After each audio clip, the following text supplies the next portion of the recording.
안녕하세요. 대왕개미TV 모베이입니다. 오늘은 신라젠과 그리고 HLB라는 종목에 대해서 알아볼 텐데, 일단 두 종목 다 항암제를 개발하고 있는 기업입니다.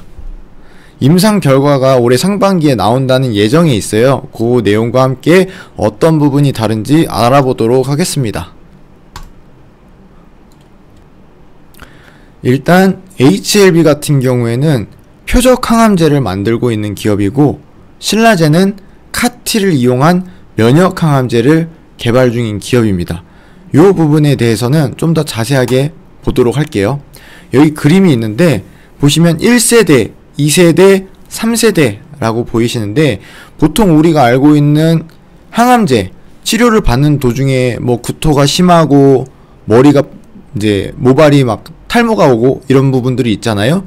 그런 부작용을 좀 줄이면서 이제 표적으로 암만 공격할 수 있도록 만든 게 2세대 표적 항암제다라고 보시면 되는데, 이 2세대 표적 항암제에서도 어느 정도 부작용이 발생을 한단 말이에요. 그렇기 때문에 3세대로 넘어오면서 환자 몸에 있는 면역세포를 뽑아서 뭐 교육을 다시 시킨다든지, 아니면은 어떤 그 면역세포들의 기능을 개선해줘서 암을 치료할 수 있게끔 도와주는 게 3세대 면역 항암제다 라고 보시면 될 것 같습니다. 여러분, 신라젠 팩400 얘기는 많이 들어보셨을 거예요. 근데 팩400이 뭔지 잘 모르시는 분들도 계실 거라고 생각을 합니다. 앞에 얘기했듯이 3세대 면역 항암제라고 말씀을 드렸죠. 우리 환자 몸에서 이제 혈액을 채취한 다음에 거기에서 T세포를 빼내게 돼요. 그럼 그 T세포에 유전자 변이를 가하게 됩니다. 그런 다음에 얘네한테 교육을 시켜요. 면역을 활성화시키고 이것을 다시 환자 몸에 주사를 놓게 됩니다. 근데 단점이 엄청나게 비싸요. 예를 들어서 기존의 혈액암 치료제인 노바티스의 킴리아라는 제품이 있는데, 그거 주사 한 방 맞는데 5억이 넘어가요. 그만큼 고가의 치료 비용이 들기 때문에 단점이 있다라고 보시면 될 것 같고, 현재 간암 치료제로 FDA 임상 3상 A 진행 중에 있고요. 팩400 같은 경우에는 카티이면서 이 바이러스성인데, 이 바이러스라는 얘기가 뭐냐면, 바이러스가 우리 몸에 침투하듯이 이 면역세포가 암세포에 바이러스처럼 침투해서 그 암세포를 공격하고 이제 암을 치료할 수 있는 그러한 방법이다 라고 간단하게 설명드리면 될 것 같네요. 요새 팩400 가지고 풍문이 엄청나게 많이 돌았어요. 신라젠 측에서는 그거 다 없는 사실 무근이다, 법적 대응하겠다, 이런 내용들이 엄청 많았단 말이에요. 그런데도 불구하고 지금 뭐 풍문 때문인지 뭔지 그게 사실인지 아닌지는 모르겠지만 주가가 많이 하락을 하고 있는 상황입니다.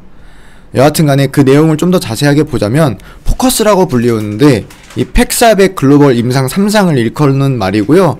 요 위의 내용을 이제 참고를 해서 보시면 될 것 같고, 환자 글로벌 대상으로 600명을 대상으로 진행을 하고 있다라고 보시면 될 것 같고, 임상 2B에서 미끄러진 건 여러분들도 많이 아실 거예요. 근데 임상 2A에서 생존율을 현저하게 향상시킨 결과가 있었기 때문에 그 결과값을 토대로 3상 포커스로 간 것으로 추정을 하고 있습니다. 이게 올해 2분기에 무용성 평가랑 같이 임상 중간 발표 예정에 있는데, 그 내용이 나오기도 전에 풍문이 돌아서 주가가 이제 큰 폭의 하락이 있었다. 그래서 이게 사실인지 아닌지는 조금 더 지켜봐야 하기 때문에 개인 투자자 입장에서는 리스크가 좀 다분히 있는 건 사실이에요. 그런 부분 정도만 참고하시면 될 것 같습니다. 그래서 제가 오늘 HLB랑 같이 설명을 드리는데, HLB 같은 경우에는 오늘 아침만 하더라도 뭐 토러스 증권에서 3상 관련해가지고 임상 결과 발표가 얼마 남지 않았다 그러면서 목표가를 뭐 16만 5천원까지 끌어올렸어요. 그것 때문에 거의 뭐 9%까지 상승이 있었는데, 그 부분은 저도 엄청나게 긍정적으로 봅니다. 그 내용은 조금 뒤에 말씀을 드리고요. HLB가 원래 선박 관련 제조하는 사업을 영위하고 있는데, 어떻게 표적 항암제 연구를 하고 있는지 말씀을 드리면, LSK 바이오파마라는 회사가 있어요. LSK 바이오 파트너.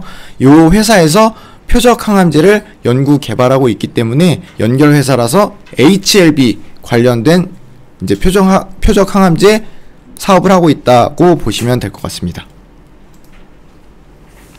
이 표적 항암제가 리보세라닙, 아파티닙이라는 제품인데, 예를 들어서 암에 걸렸을 때 이 암 세포가 우리 몸에 정착을 하게 되는데, 거기에 신생 혈관을 만드는 걸 억제하는 위암 치료제다라고 보시면 될 것 같고요. 앞서 말씀드렸다시피 얘는 표적 치료제입니다. 현재 중국에서는 아이탄이라는 이름으로 처방 중에 있고요. 이 HLB 같은 경우에는 중국을 제외한 다른 국가에서 글로벌 판권을 보유하고 있습니다. 요 밑에 내용을 같이 보면은 중국에서 임상 3상 종료 후 시판 허가를 득하여 판매되고 있고요. 효과가 입증되고 있기 때문에 우리가 지금 진행하고 있는 HLB가 진행하고 있는 임상 실패 확률은 극히 적다라는 것을 우리 두 눈으로 확인할 수가 있습니다. 그럼 얼마나 성장이 가능한지 알아볼 텐데, 지금 위암 3차 표준 치료제로 승인받는 최초의 경구용 표적 항암제가 될 수 있다는 점과, 이제 요 부분은 잠시 뒤에 다시 말씀을 드리고요. 간암 부분에 있어서도 임상 진행 중에 있는데, 넥사바 치료에 실패한 간암 환자 대상으로 기존 치료법 대비 상당한 효능을 보이고 있다라는 점도 장점으로 볼 수가 있겠죠. 그러면은 아파티닙의 특징하고 시장성을 같이 볼게요.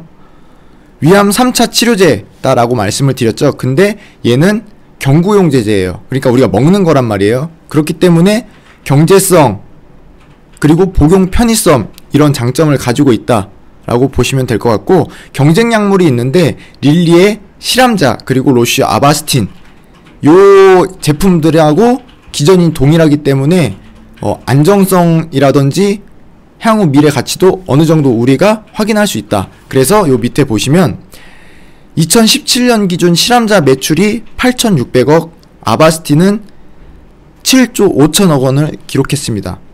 아바스틴이나 실암자 같은 경우에는 고가예요. 근데 리보세라닙, 지금 HLB가 만들고 있는 리보세라닙은 제조 비용이 이 저분자 화합물이기 때문에 엄청 저렴하게 만들 수 있어요. 그런 부분이 장점이다라고 보시면 될 것 같습니다.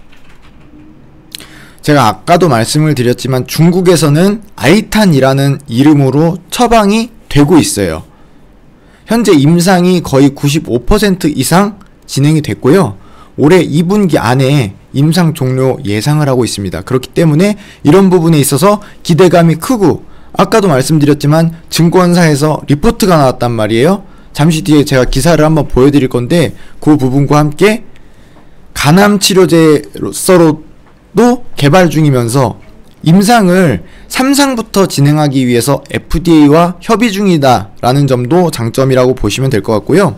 이뿐만 아니라 두경부암, 유방암, 난소암 쪽에서도 임상 계획을 준비하고 있기 때문에 이런 부분도 투자에 참고를 하시면 될 것 같아요. 잠깐만요.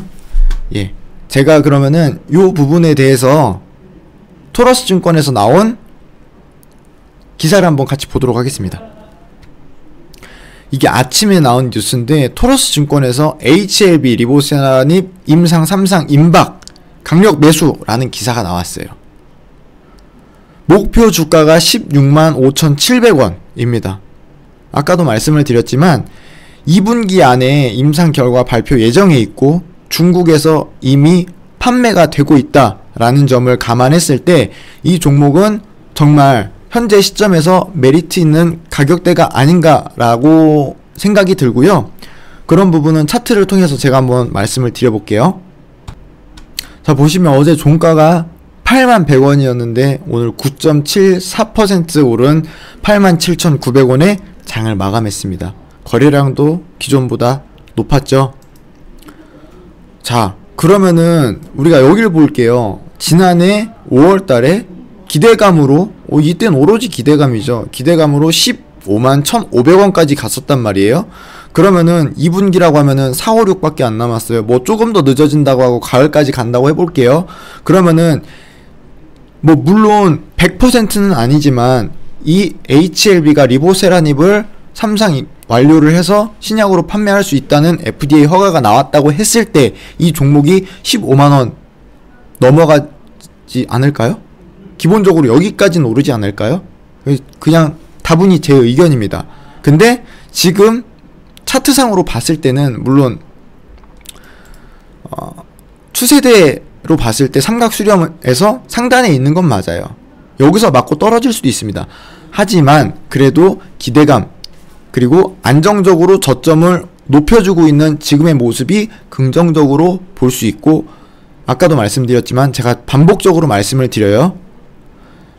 토러스 투자증권에서 이 부분에 대한 내용을 리포트를 냈다는 것과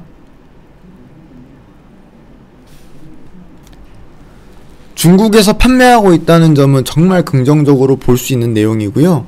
이게 잘 된다면 뭐 향후에 우리 가지고 계신 주주분들께서 큰 수익 보실 수 있는 가능성이 매우 높은 종목이다 라고 말씀을 정리해드리면 될 것 같고, 제가 오늘 이 영상을 찍으면서 앞에 썸네일을 보시면 신라젠과 HLB라고 했는데 어느 게 좋다, 어떤 종목에 투자하는 게 좋다 라고 말씀드리기보다 이 종목이 현재 이 두 종목이 어떤 점이 다르고 어떤 상황인지에 대해서 제가 비교하면서 알려드리려고 한 거지, 뭐 이 종목이 좋으니까 이 종목에 투자해서 수익 보세요 라고 말씀드리는 건 아니에요. 그러니까 그 정도로만 참고를 하시고, 신라젠 같은 경우에는 최근에 풍문이 돌아서 주가가 많이 하락한 부분은 정말 저도 아쉬워요. 왜? 제 친구분이라든지 뭐 지인분들 많이 투자하신 분들이 되게 많단 말이에요. 그래서 꼭 신라젠도 어떻게든 성공시켜서 우리 주주 여러분 수익 많이 보셨으면 좋겠습니다. 그리고 제가 오늘 영상 처음으로 찍었는데 HLB, 신라젠 관심있게 보시면서 또 궁금하신 점이 있으면 댓글 남겨주시면 제가 또 그 부분에 대해서 또 답변 드리거나 아니면 재차 영상을 찍어서 올리는 방향으로 할 거고요. 오늘 내용이 도움이 되셨다면 좋아요와 그리고 구독하기 눌러주시면 감사하겠습니다.